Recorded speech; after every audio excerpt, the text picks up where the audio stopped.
The way we have planned this panel discussion is that I will open up with a global view. Hans Bochonjen, as from the Dutch police, who is leading the efforts on behalf of the users in Europe, will talk about his efforts. And Jolly Wong from the Hong Kong police will inform us about what's going on spectrum efforts for public safety in Asia. And I will then do a little bit of closing. It is very fortunate that we have these two gentlemen here, because it is to answer the question from Tero, it is not the subject of experts to get spectrum. It is the task of all of you. Because if you don't go to the spectrum regulators in your 88 countries that is here today at this TETRA World Congress, we ain't going to succeed. You have to bang on the doors to the regulators and say, we need spectrum because we cannot do our tasks, we cannot deliver the service to society that we are asked to do without spectrum. The agenda that we have put together is, I will talk about the needs, to reiterate the needs, because those needs to be understood. I'll do a global summary. I will talk about the World Radio Conference, which happens every 4 years. I'll talk a little bit about the success the people, our colleagues, have had in the US. Hans will talk about Europe. Jolly will talk about Asia. I will close with why, and that will be our 35 minutes of spectrum. First of all, why? What are the needs? What is it that public safety and security as a sector needs to be able to do their job? Well, we hear it again and again, and we need to reiterate it again and again. It's about interoperability. It's about having harmonized spectrum. It's about having single open standard, because with these two things, organizations can work together across borders and create a good cooperation environment. Then there is obviously some very special functional requirements: group call, direct mode, instant communication. And the third bullet is competition. The success of TETRA has shown what competition can do. It's about multi-vendor supply, specialized vendors, and innovation. And this is the other sector that wants spectrum. They want it for social networks. They want it for updating their Facebook and so on. And those are the ones we are in competition with about spectrum, because they have a promise to the tax authorities that they can deliver money to the government coffers, instead of this guy who is putting his life at risk, saving people and property, and actually wanting some of the spectrum to do that task. The other thing that is unique about the sector that we are dealing with is availability, coverage, resilience, and security. None of that can be bought or gotten from a commercial operator. They don't build the networks to that scale that is required. And for that reason, the PPDR, the Public Protection and Disaster Relief community, needs dedicated spectrum. These are the messages that you need to remember to take to the spectrum regulators whenever you are interacting with them. And it's your job. It's not the job of experts. The experts can provide you lots of information, but it's your job to do that task.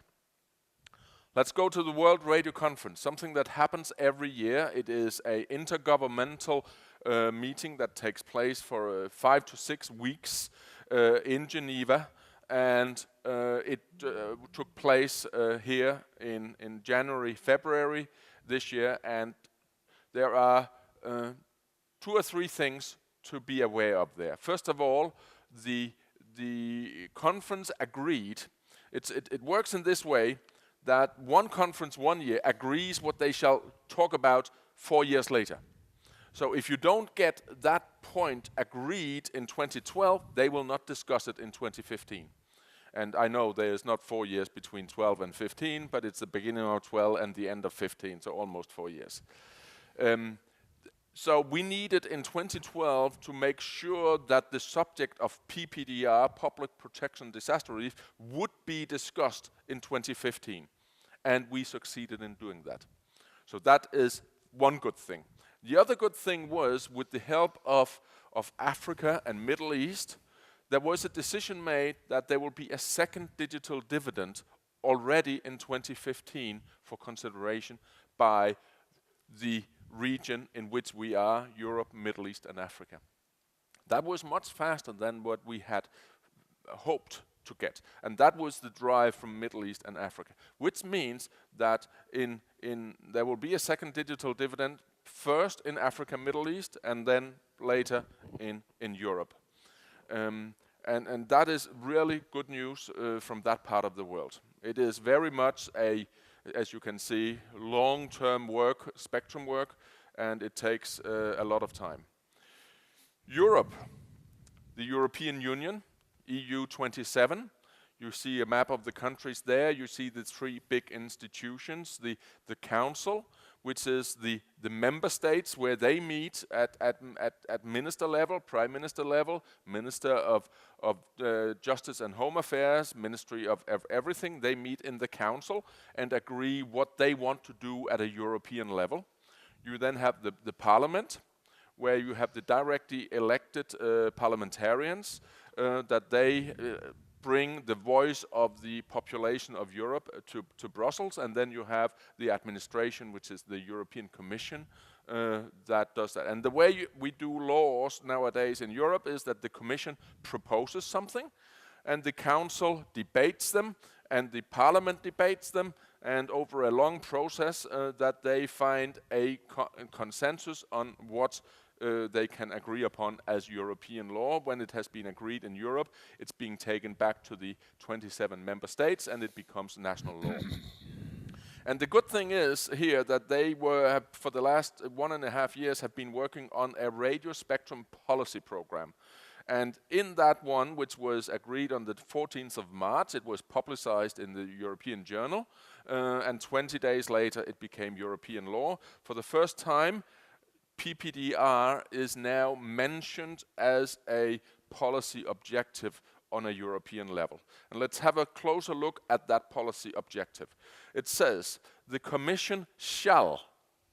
So the Commission has now been instructed to do something, to ensure sufficient spectrum in a harmonized conditions to provide interoperable solutions.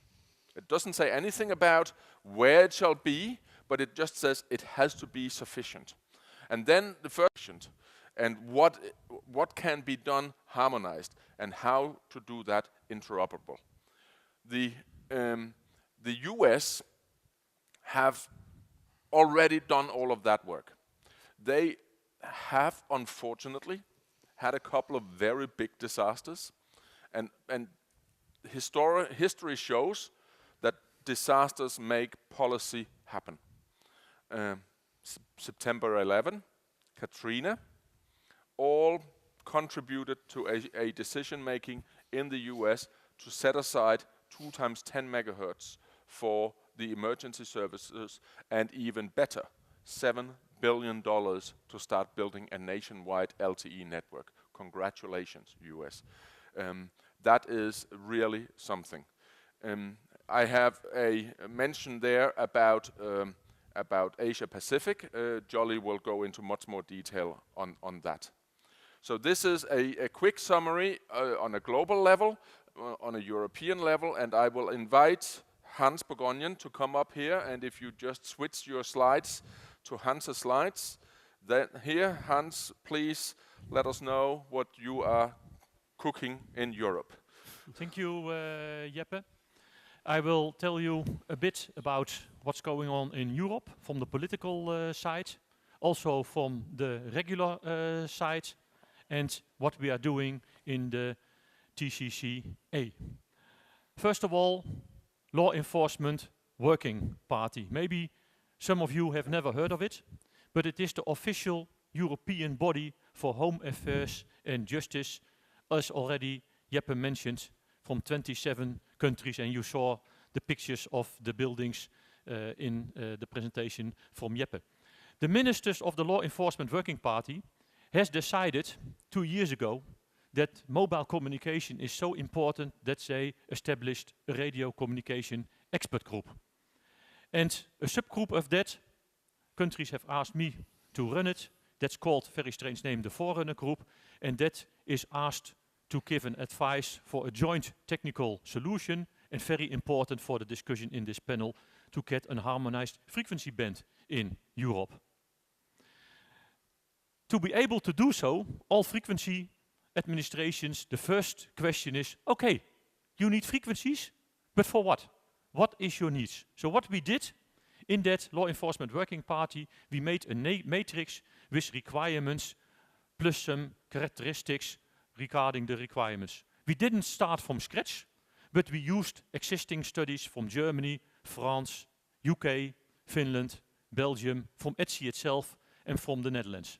And that was approved in the Radio Communication Expert Group in May last year under the presidency from Hungary in Budapest. And the goal is very simple, as mentioned here, to get a European set for public safety, PPDR, mobile, high-speed user requirements. And we use that within ETSI for the technology discussion, and of course we use it for the frequency discussion.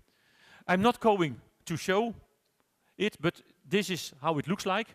It's a long list of all kinds of applications with different parts of it, so location data, multimedia on it, office applications, downloading Office and things like that. So much too much to go into detail, but just I think it's good to know that that work has been done and it is there. Second part is the frequency part. SEPT, FM, Frequency Management, PT, Project Team 49 is there. Difficult name. Just remember, this is a special working group within Europe for will be finished around 2015. So then we know, okay, how much frequencies and where.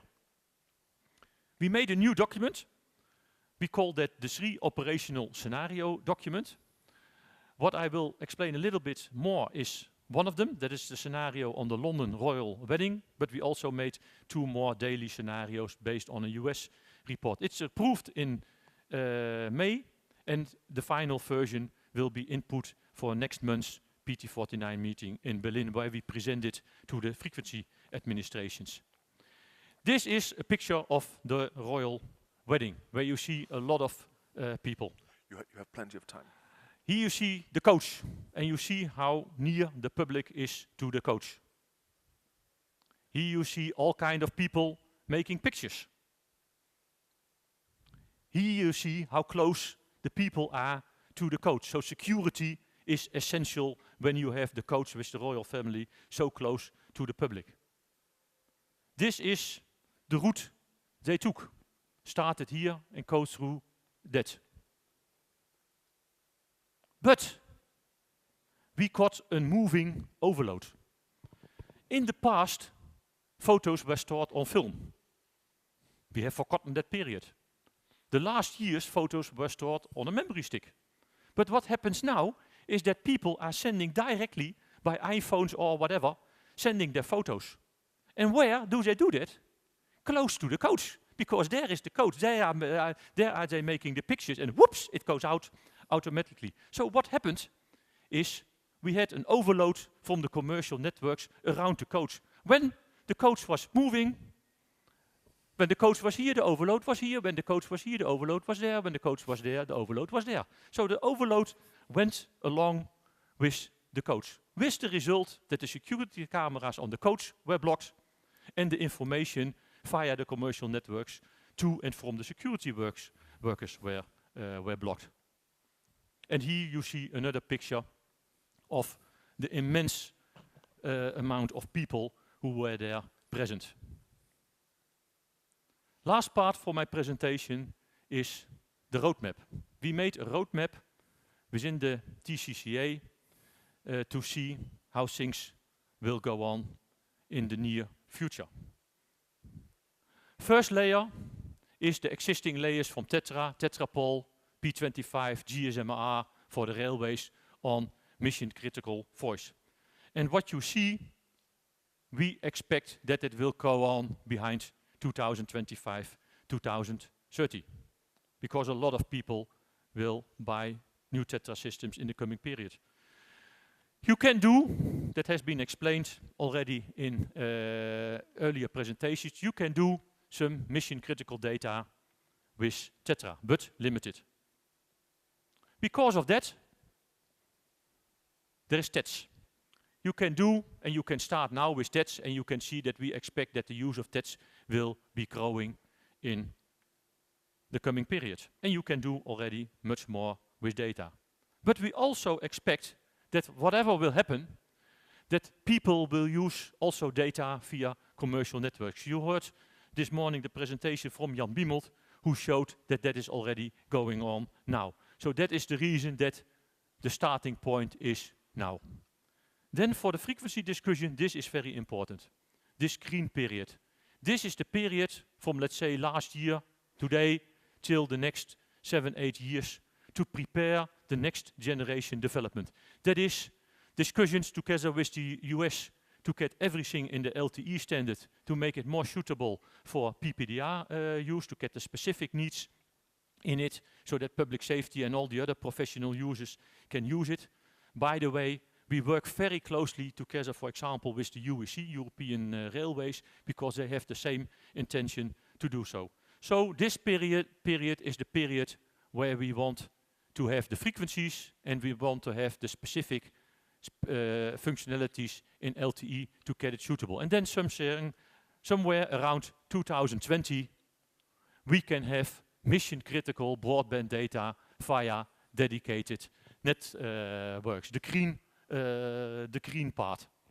You also see that we have put in the roadmap still data via commercial networks, because we think it will be a kind of hybrid solution where it will always be a mix from voice, mission critical data, and for non-mission critical applications you can always use the commercial networks. And then, with a big question mark, maybe somewhere around 2025, 2030, maybe then the technology is so mature that we can do integrated voice and data over the mission critical network, and that we can replace the TETRA systems by mission critical voice over the integrated voice and data part. But we also see that this is not stopping. We expect that also for other applications TETRA will go on. This is a little bit the roadmap we made within the TETRA and Critical Communication Association to give you an idea about timing, steps and things like that. Thank you very much. Thank you, Hans. Thank you.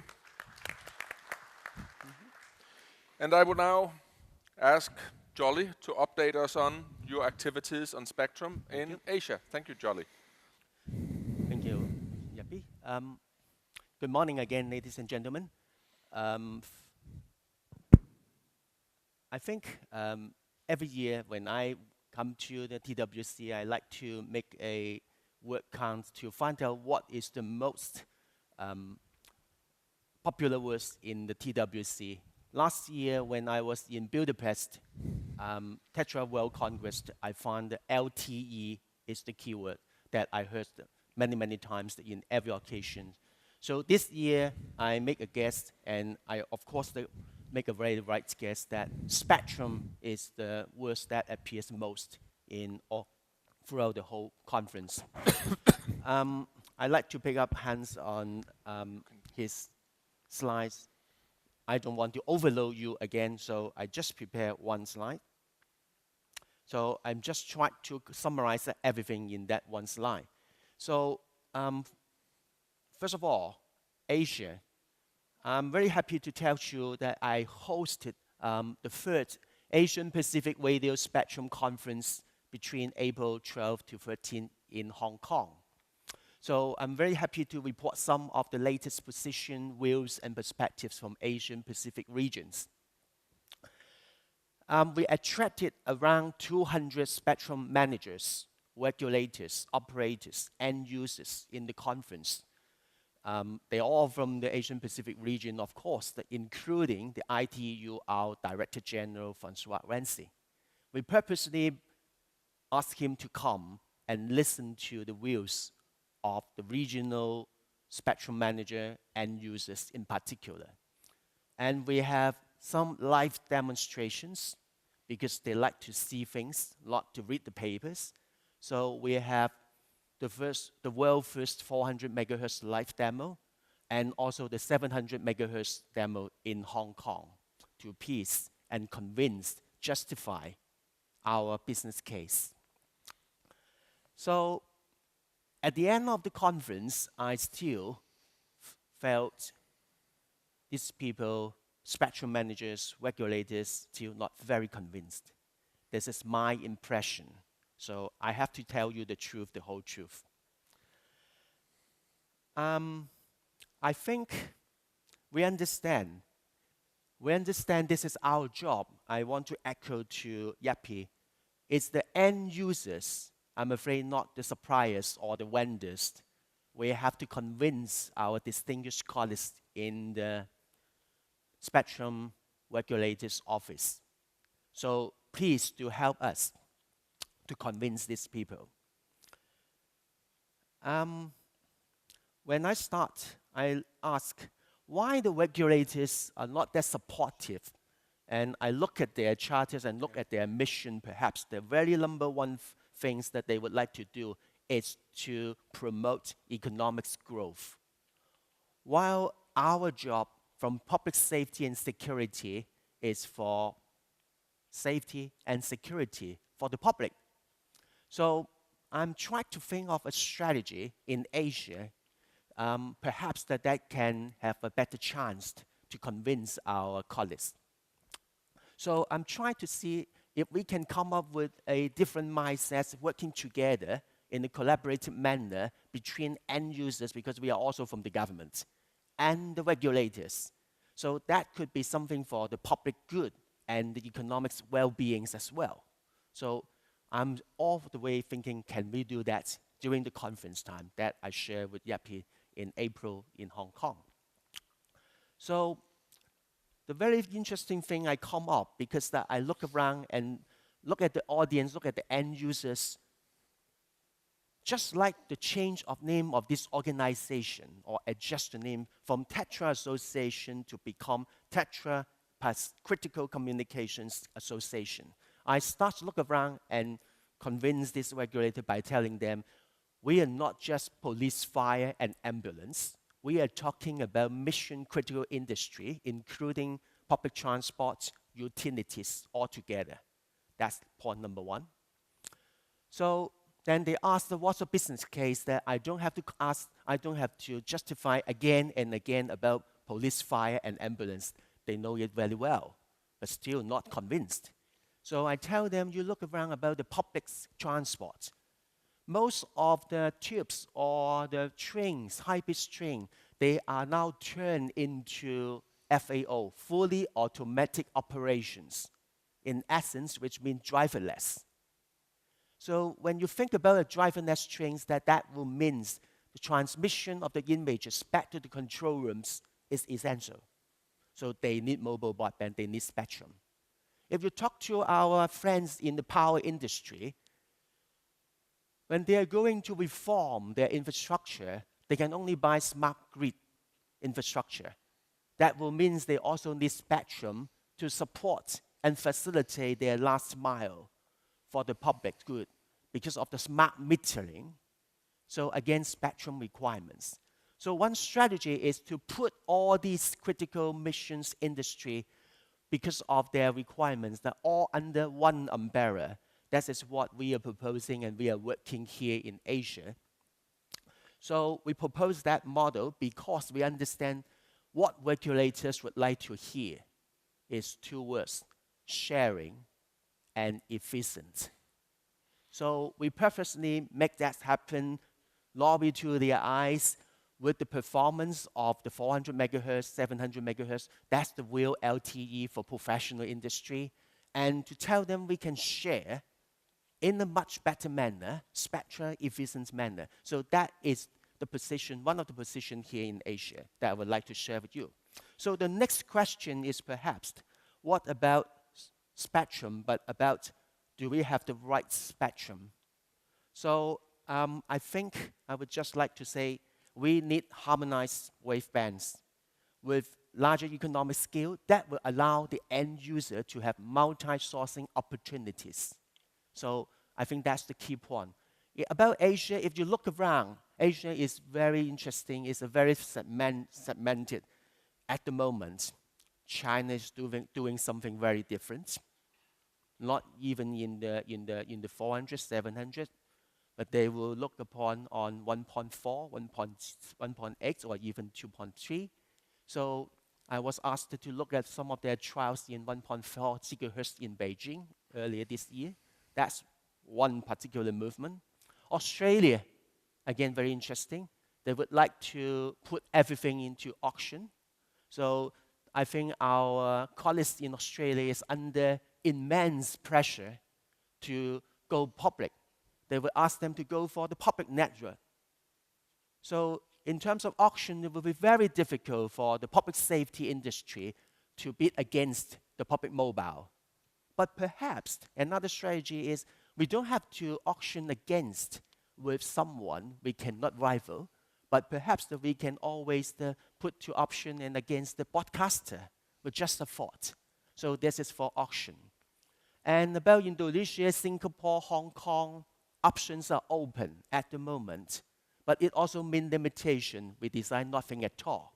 So in general, Asian Pacific is in a very fragmented state at this point of time. So I hope that I will just give you a glimpse of what is happening in Asia, and I hope that I will bring you some information about the latest position. So Yapi, can I come back to you? Thank you very much, Jolly. Thank you. Let's give Jolly a hand. Thank you. Say your name and you're from Vattenfall, and you take from that. Okay. The Jolly used some words that are very essential here. Jolly used the words of business case, because that is what the spectrum regulators are looking at. They are receiving business cases from the commercial operators and say, if we can get that much more spectrum, we can deliver that much more money to the governments. And somehow we, the critical communication sector, needs to create our business case that is not necessarily built upon dollar per dollar or euro per euro as spectrum, but on social value. What is the cost to society when the police, the fire, the ambulance, the electricity supply isn't working properly? That certainly also has a value. And so introducing the concept of social value is extremely important. Another thing that Jolly was bringing to the table is this cooperation amongst critical infrastructure services. Because if public safety comes to the spectrum regulators and say, we want 2 times 10 megahertz, the electricity community and says, we want 2 times 5 megahertz, and the GSM or the UIC, the railroad community, ask for 2 times 5 megahertz for their future. That is not possible. We have to come together as a critical communication industry and build one network in a country that is a wireless intranet, instead of the public networks, which are wireless internets. And we all know, and we all expect even more attacks of cyber attacks that will be possible on the internet, on wireless internet, and that's why we are convinced that we need to have wireless intranets for all the critical services. I think we have 5 minutes left. Are there any questions from the floor that you will want to ask the experts up here? So, Ole Lauritsen, you have a question, and we have a microphone. Yes, I would like the panel to respond on the following remarks.